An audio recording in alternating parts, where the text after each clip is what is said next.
बिहार में सबकी निगाहें राघोपुर सीट पर भी हैं। इस सीट से तेजस्वी यादव मैदान में हैं। परसों राघोपुर में भी वोटिंग होनी है। यहां तेजस्वी का मुकाबला बीजेपी के सतीश कुमार यादव से है।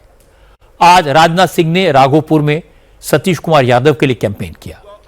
राजनाथ सिंह ने कहा कि एनडीए के सुशासन में बिहार जबरदस्त रफ्तार से तरक्की कर रहा है।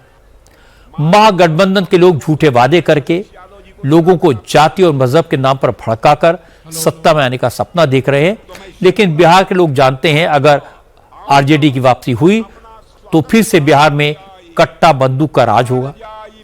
इसलिए महागठबंधन का सपना कभी पूरा नहीं होगा। आप कहीं जाइए, डंके की चोट पर आप कह सकते हैं आइए नहीं एनडीए के बिहार में, हमारा विकसित बिहार में। और इनकी क्या हालत थी? इनकी हालत क्या थी? आरजेडी के लोगों की, यूपीए के लोग, आइए ना हमारा बिहार में, ठोक देंगे कपार में।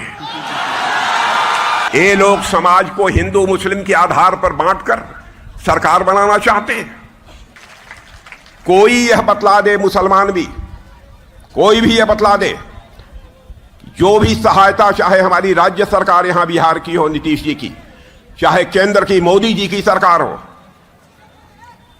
किसी के साथ भेदभाव किया हो, या पूरी जमात में खड़े हुए लोगों से मैं पूछना चाहता हूं, यदि किया हो तो एक व्यक्ति कोई हाथ उठा दे कि हमने किसी के साथ भेदभाव किया। बहनों भाइयों, हम समाज को हिंदू मुसलमान जाति पंथ मजहब के आधार पर बांटकर सरकार नहीं बनाना चाहते, बल्कि समाज के सभी वर्गों को साथ लेकर हम भारत को विकसित भारत बनाना चाहते हैं और बिहार को विकसित बिहार बनाना चाहते हैं। तेजस्वी यादव राघोपुर से 2 बार चुनाव जीत चुके हैं। ये उनका तीसरा चुनाव है, लेकिन इस बार महागठबंधन के कैंपेन की जिम्मेदारी तेजस्वी पर है। इसलिए राघोपुर में तेजस्वी के कैंपेन की जिम्मेदारी परिवार ने संभाली है। पिछले हफ्ते राबड़ी देवी राघोपुर गई थी। आज तेजस्वी की बहन रोहिणी आचार्य वहां पहुंची। रोहिणी आचार्य ने राघोपुर में रोड शो किया, घर घर जाकर लोगों से वोट मांगे और छोटे छोटे ग्रुप्स में लोगों को एड्रेस भी किया। रोहिणी ने कहा कि प्रधानमंत्री मोदी कट्टा बंदूक की बातें करके लोगों को भड़काने की कोशिश कर रहे हैं। इसका असर उनके मंत्रियों पर भी दिख रहा है और ललन सिंह का बयान इसका सबूत है। रोहिणी ने कहा कि बीजेपी और जेडीयू के नेता कुछ भी कर लें, मुख्यमंत्री तो तेजस्वी यादव ही बनेंगे।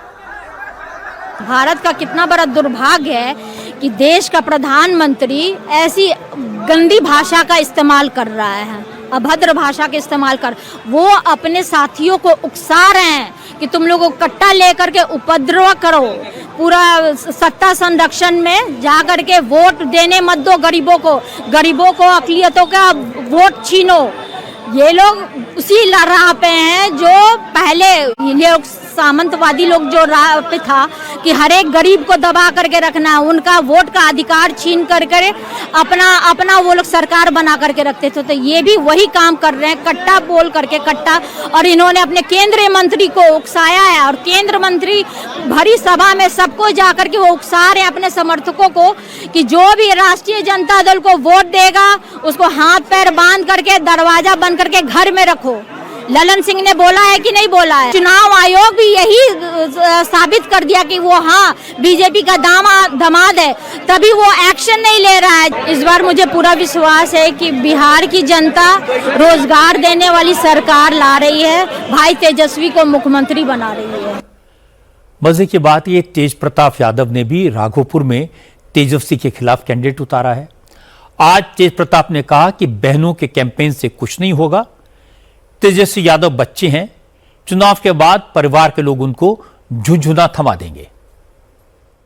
माँ और दीदी आशीर्वाद दे रही है, लेकिन भाई आपके खिलाफ प्रचार कर रहे हैं। तो करने दीजिए, अभी बच्चा है वो, चुनाव बाद उसको झुंझुना पकड़ाएंगे।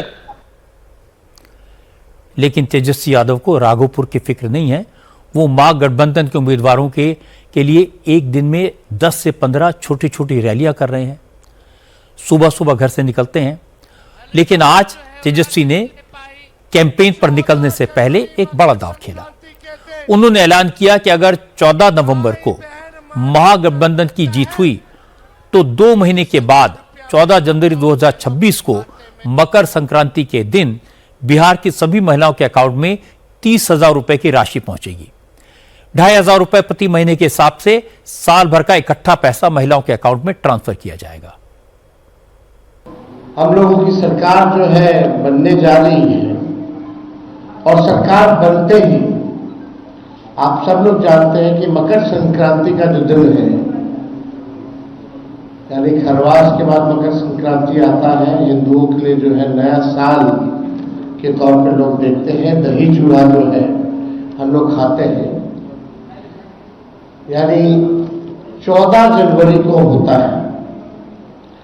सरकार बनेगी और 14 जनवरी मकर संक्रांति के दिन मां बहन मान योजना के तहत पूरे एक साल का 30,000 रुपया माताओं बहनों के खाते में हम लोग डालने का काम करेंगे।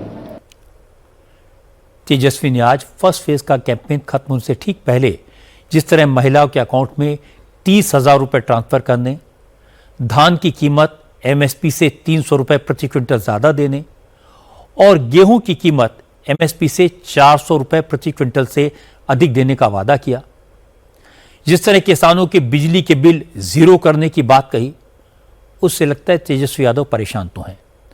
आखिरी वक्त में जनता को लुभाने की एक और कोशिश कर रहे हैं। इसका कितना असर होगा ये तो आज कहना मुश्किल है, लेकिन एनडीए के नेताओं को लगता है कि जनता ऐसे वादों पर भरोसा नहीं करती। नीतीश कुमार 1.25 करोड़ महिलाओं के खातों में 10-10 हजार रुपए ट्रांसफर कर चुके हैं। टीचर्स और आंगनबाड़ी कर्मियों को बढ़ी हुई सैलरी मिलने लगी है। बुजुर्गों और विधवा महिलाओं के पेंशन बढ़ा दी गई है। इसलिए अब तेजस्वी कुछ भी वादा करें, कुछ भी दावा करें, इसका खास असर नहीं होगा। एनडीए के नेताओं को लगता है कि बिहार के लोगों को तेजस्वी के वादे नहीं, लालू का जंगल राज याद है। लोग उस दौर की वापसी नहीं चाहते। अब तो योगी का बुलडोजर भी बिहार में आ गया, इसलिए बिहार के लोग तेजस्वी की बातों में नहीं आएंगे।